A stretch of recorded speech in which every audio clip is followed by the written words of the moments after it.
Start. மாண்புமிகு தலைவர் அவர்களே, மாண்புமிகு மின்சார அமைச்சர் அவர்கள் கொண்டு வந்திருக்கும் மானிய கோரிக்கையை ஆதரித்து சில வார்த்தைகள் சொல்ல விரும்புகிறேன். நமது நாட்டில் மின்சாரம் அதிகமாக உற்பத்தி ஆகிக் கொண்டிருக்கிறது என்று அரசு கணக்கில் இருக்கிறது. பல நகரங்களில் பல மின்சார விளக்குகள் பொருத்தப்பட்டிருக்கின்றன. விதவிதமான விளக்குகள் நகரங்களை அலங்கரித்து வருகின்றன.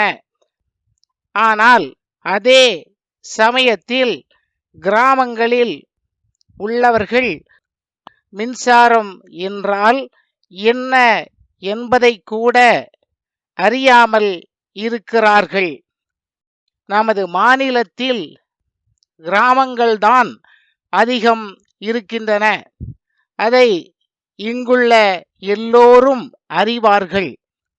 இப்போது மின்சாரத்தை எங்கு அதிகமாக பயன்படுத்த வேண்டுமென்றால் பிற்போக்கான கிராமங்களில்தான். எங்கெங்கு கிணறுகள் அதிகமாக இருக்கின்றன, எங்கெங்கு கிணறுகளிலிருந்து தண்ணீர் இறைக்க மாடுகளை உபயோகப்படுத்துகிறார்கள் என்பதை கவனித்து அங்கெல்லாம் மின்சார வசதியை நீட்டிக்க வேண்டுமென்று கேட்டுக்கொள்கிறேன்.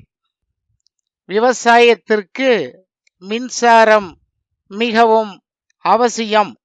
விவசாயிகளுக்கு மின்சார வசதி செய்து கொடுப்பதே நமது லட்சியமாக இருக்க வேண்டும் என்று மகாத்மா காந்தி போன்ற தலைவர்கள் சொல்லி இருக்கிறார்கள். அந்த லட்சியத்தை நாம் பின்பற்ற வேண்டுமென்று கேட்டுக்கொள்கிறேன். இப்போது நகரங்களில் பெரிய பெரிய ஆடம்பர விளக்குகளுக்கு எல்லாம் மின்சாரம் கொடுக்கப்படுகிறது.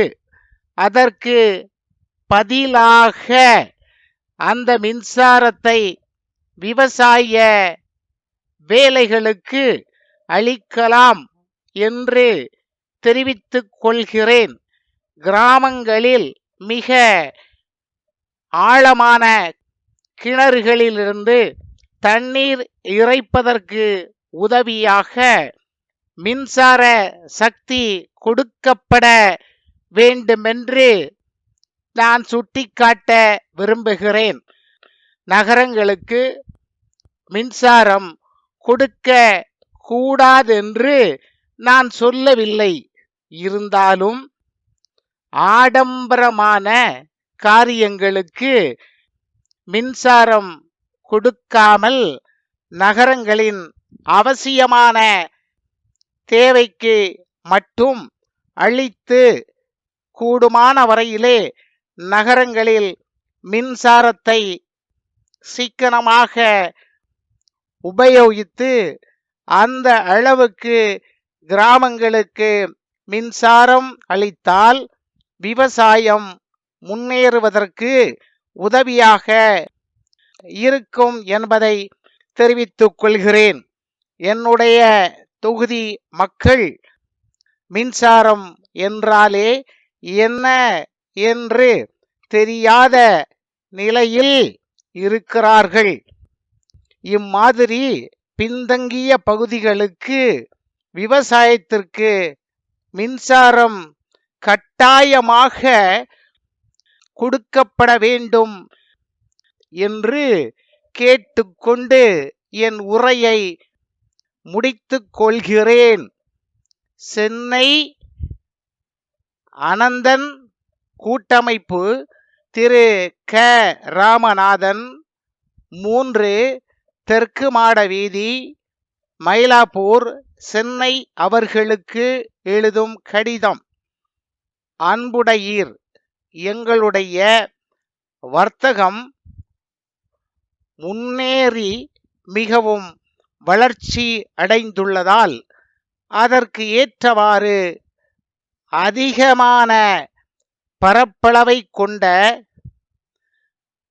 விசாலமான இடத்தை தேட வேண்டிய அவசியம் ஏற்பட்டுள்ளது.